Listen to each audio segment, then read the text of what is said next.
উন্নত চিকিৎসার জন্য ৭ জানুয়ারি লন্ডনের উদ্দেশ্যে যাত্রা করবেন বিএনপির চেয়ারপারসন বেগম খালেদা জিয়া। ওই দিন রাত ১১টায় বিশেষায়িত এয়ার অ্যাম্বুলেন্সে যাত্রা করবেন তিনি। রোববার রাতে 10:45টার দিকে সাংবাদিকদের এসব তথ্য জানিয়েছে দলটির মহাসচিব মির্জা ফখরুল ইসলাম আলমগীর। তিনি বলেন, যিনি গণতন্ত্রের প্রশ্নে আপোষহীন তিনি খালেদা জিয়া।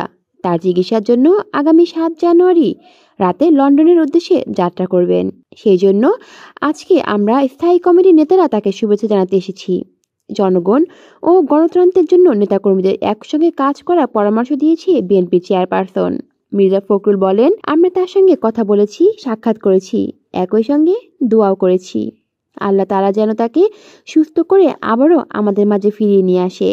গণতন্ত্রের জন্য আমাদের যে সংগ্রাম চলছে সেই সংগ্রামে তিনি যেন নেতৃত্ব দেন এবং সফল করেন। বাংলাদেশের মানুষেরও সেই প্রত্যাশা। লিভার সিরোসিস, আর্থারাইটিস সহ একাধিক স্বাস্থ্য জটিলতায় ভুগতে থাকা ৭৯ বয়সী বেগম খালেদা জিয়ার উন্নত চিকিৎসার দাবি দীর্ঘদিনের। দল, পরিবার ও চিকিৎসকদের পক্ষ থেকে তাকে উন্নত চিকিৎসার জন্য দেশের বাইরে নিতে বহুবার আবেদন করা হলেও তার সুফল মেলেনি। তবে ৫ই আগস্ট পরবর্তী সময়ে বদলে দিয়েছে প্রেক্ষাপট।